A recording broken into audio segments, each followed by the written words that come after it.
Hello students, today we will see the next vegetable crop and it is cabbage.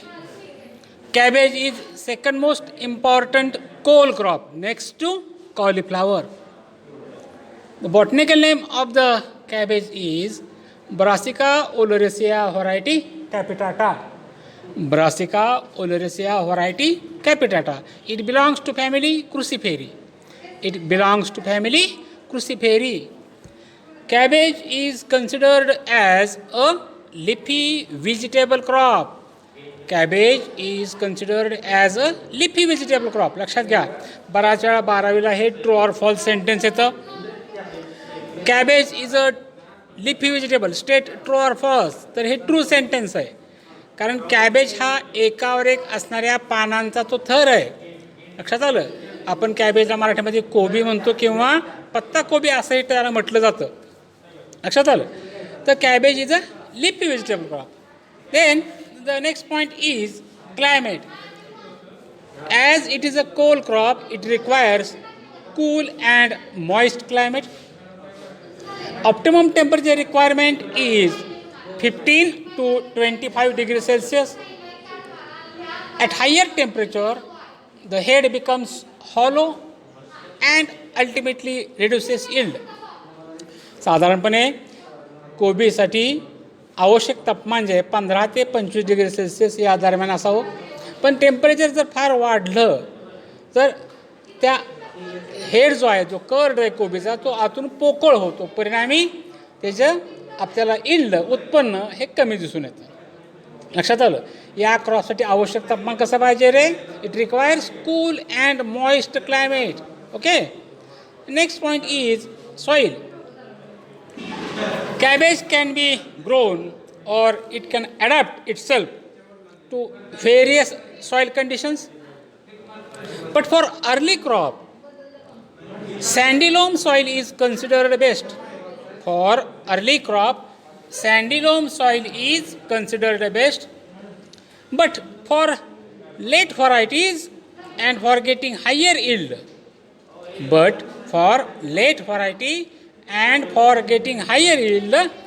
heavy soils with higher organic matter content are best.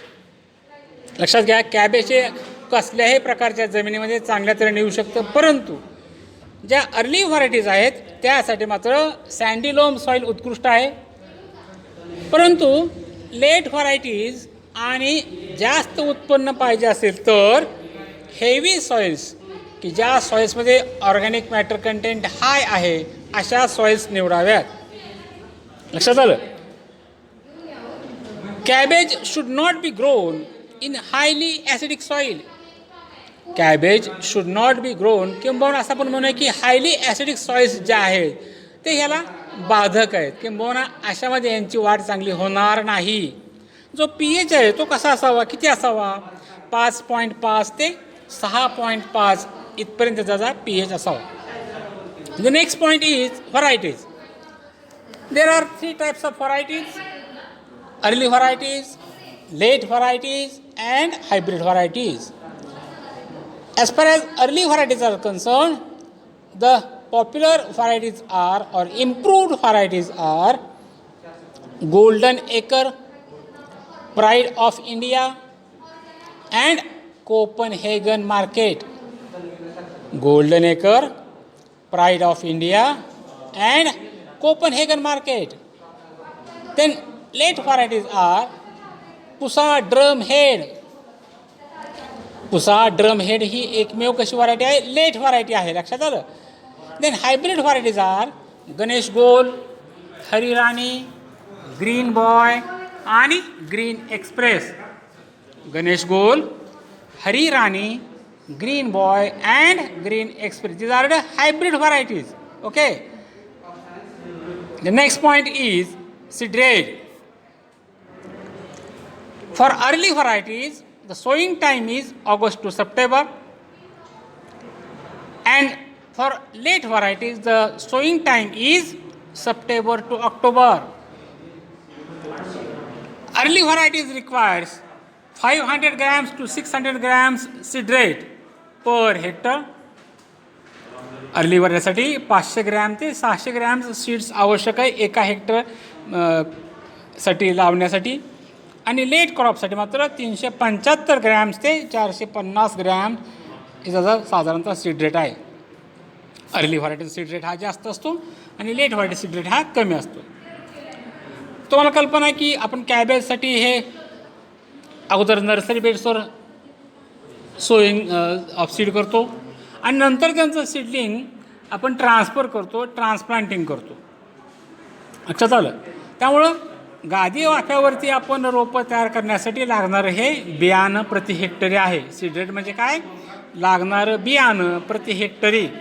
Early व्हरायटीसाठी 500 gram ते 600 gram आणि late व्हरायटीसाठी 375 gram ते 450 grams per hectare. आता हे spacing किती असावं, मग किती अंतरावरती ट्रान्सप्लांटिंग करावं? ट्रान्सप्लांटिंग करताना मुख्य शेतावरती अर्ली व्हरायटीसाठी 45 centimetre by 45 centimetre and for late variety it is 60 by 60 centimetre. Okay. Then next point is manures and fertilisers. For best results or for good yield 25 to 35 tons of FYM per hectare should be incorporated in soil, and the recommended dose is 200 kg of nitrogen, 100 kg of phosphorus and 50 kg of potash per hectare. 200 kg nitrogen, 100 kg phosphorus and 50 kg of potash per hectare. Among this dose, half the dose of nitrogen and full dose of phosphorus and potash should be applied at the time of transplanting, and remaining half dose of nitrogen should be applied 1 month after transplanting. लक्षात येतंय का?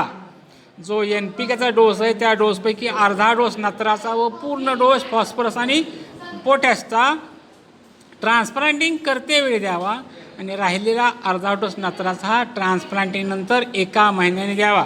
Okay. Next point is harvesting. Harvesting कधी करावं? Harvesting म्हणजे काढणी कधी करावी? It should be done 2 to 3 months after transplanting. 2 to 3 months after transplanting, when the head or the curd becomes firm, attain its full size and compact. ज्यावेळेस हा head त्याची पूर्ण ग्रोथ अटेन करेल, फर्म होईल, कॉम्पॅक्ट होईल आणि साधारणपणे पुनर्लागवडीनंतर 2 ते 3 महिन्यांनी आपण याचं हार्वेस्टिंग करतो. अर्ली व्हरायटी ज्या आहेत त्यापासून आपल्याला लहान आकाराचे हेड्स मिळतात, परंतु लेट व्हरायटीपासून आपल्याला मोठ्या आकाराचे हेड्स किंवा कर्ड्स हे मिळत असतात. Okay. Then next point, yield. Average yield for early variety is 30 to 35 tons per hectare, and that of late variety it is 35 to 45 tons per hectare. Early व्हरायटीचं उत्पन्न किती रे? 30 ते 35 टन्स पर हेक्टर आणि late व्हरायटीसाठी 35 ते 45 tonnes per hectare. कॅबेजमध्ये बऱ्याच वेळा seed yield per hectare विचारतात. Seed yield म्हणजे कॅबेजचं समजा आपण बियाण्यासाठी प्लॉट लावला तर त्यापासून आपल्याला बियाणं किती मिळेल. इल्ड म्हणजे कॅबेजचं असणार कर्डचं किंवा हेडचं उत्पन्न. पण सीड इल्ड म्हणजे काय तर बियाणं किती मिळू शकेल. मग अशा आपण सीड रेट बघितला, तो बियाणं किती लागेल त्यासाठी. पण सीड इल्ड म्हणजे साधारणतः सीड किती मिळेल, तर ते उत्तर आहे 500 to 650 kilograms kg per hectare. Seed yield किती असावं, किती असतं ते 500 grams to 650 kilograms per hectare. This is all about cabbage. And the next point is pests of coal crop. Cole crop म्हणजे कॅबेज आणि कॉलीफ्लॉवर ह्या दोन्ही क्रॉपसाठी असणारे पेस्ट कोणकोणते आहेत, तर मेजर पेस्ट या आहेत. कॅबेज बोरर आहे, कॅबेज बटरफ्लाय आहे, कॅबेज ॲफिड आहे आणि ग्रीन कॅबेज वर्म आहे. ह्या असणाऱ्या पेस्ट्स आहेत. आता ह्या पेस्टसाठी आपण जे औषध फवारतो किंवा any material or any chemical which is used to control the pest is known as pesticide. Any material which is used to control or to kill the pest is known as pesticide. मग त्या pesticide कोणकोणत्या नावात दिलं किंवा आता आपण सांगितलेलं पेस्टवर आपल्याला उपायकार असणाऱ्या पेस्ट ह्या कंट्रोल करणाऱ्या, तर त्या प्रामुख्यानं पेस्टिसाइडची नावं तुम्हाला सांगतो. मोनोक्रोटोफॉस, फॉस्फोमिरॉन, कार्बारिल अशासारख्या आपल्याला पेस्टिसाईडचा वापर करणं किंवा त्याचं स्प्रेईंग करणं गरजेचं पडतं. मोनोक्रोटोफॉस, फॉस्फोमिरॉन आणि कार्बारिल. बघा लक्षात घ्या, पेस्टचं नेचर कसं अटॅकिंगचं, ती कशा प्रकारचे अटॅक करते. नुसतं त्यातलं पल्प खाते का पानातला किंवा फळातला, किंवा पानं कुरतडते का, किंवा फळाला पंक्चर करते का, किंवा स्टेमला पंक्चर करते का, त्यावरती ते डिपेंड राहते की आपण त्याला कशा प्रकारचं पेस्टिसाईड फवारायचं ते. Okay. Then, as far as diseases are concerned, there are some fungal diseases generally observed on cold crops, and they are damping off, DAMPINGOFF, damping off, black rot, and black leg. These are the fungal diseases. लक्षात घ्या, प्रामुख्यानं भाजीपाल्यावरती आपल्याला बऱ्याच वेळा जे diseases दिसतात ते बहुतांशी कशा आहेत रे, फंगल आहेत, बुरशीमुळं होणारे रोग आहेत. आणि मग ह्या बुरशीजन्य रोगांसाठी आपण जे औषध फवारतो किंवा त्यांचं कंट्रोल करण्यासाठी आपण जे केमिकल फवारतो त्याला म्हणायचं बुरशीनाशक. याची व्याख्या काय करता येईल आपल्याला मग? Any chemical or any material which is used to control or to kill the fungus is known as fungicide. आता लगे अजून एक लक्षात ठेवा, ज्या ज्या क्रॉपला आपल्याला नर्सरी बेड्सवरती रोपं तयार करणं गरजेचं पडतं त्या त्या सर्व ठिकाणी आपल्याला डॅम्पिंग ऑफ हा डिसीज दिसून येतो. हा कधी दिसून येतो? जर समजा पावसाळ्यामध्ये समजा त्या आपल्या वाफ्यामध्ये पाणी फार साठून राहिलं, म्हणजे सपाट वाफा, फ्लॅट बेड, या फ्लॅट बेडचा आपण वापर जर केला असेल सीडलिंग्स रेज करण्यासाठी किंवा रोपं तयार करण्यासाठी, तर अशा ठिकाणी पाणी साठून राहतं, पाण्याचा योग्य निचरा होत नाही, परिणामी लॅक ऑफ एअर सर्क्युलेशन होतं आणि सीडलिंग जे आहेत त्या स्टेम लेवलला त्यांचं डिकेईंग होतं, त्यांचं कुजणे ही प्रक्रिया होते. लक्षात आलं? मग ह्यासाठी उपाय काय? तर यासाठी वेल ड्रेन्ड सॉईल असावी, पाण्याचा उत्तम निचरा होणारी जमीन असावी, किंबहुना पावसाळ्यामध्ये जनरली सोईंग ऑफ सीड्स करताना रेज्ड बेड्सचा वापर करावा, गादी वाफ्याचा वापर करावा. लक्षात आलं? कारण गादी वाफा हा सपाट वाफ्यापेक्षा उंच असतो जरा, आणि त्या ठिकाणी जनरली पाणी साठून राहत नाही, त्याला योग्य प्रकारे आपण स्लोप दिलेला असतो, त्यामुळे त्या ठिकाणी पाण्याचा उत्तम निचरा होतो. लक्षात आलं? त्या दुसरा अजून उपाय काय सांगता येईल?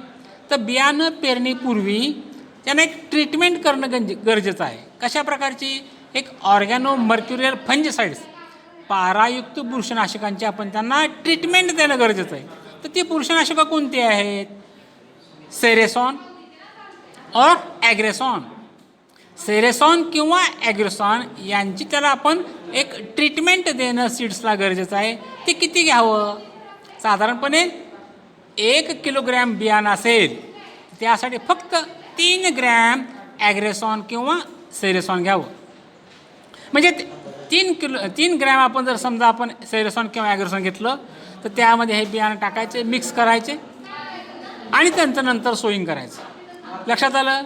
तर एक लक्षात ठेवायचं की जनरली ज्या ज्या ठिकाणी आपण सोईंग ऑफ सीड्स किंवा ज्यांच्या भाजीपाल्यांची रोपं आपण सपाट वाफ्यावरती करतो, आणि पावसाळ्यामध्ये मात्र जनरली जर समजा आपण सपाट वाफा वापरला असेल तर आपल्याला डॅम्पिंग ऑफ हा डिसीज दिसून येतो.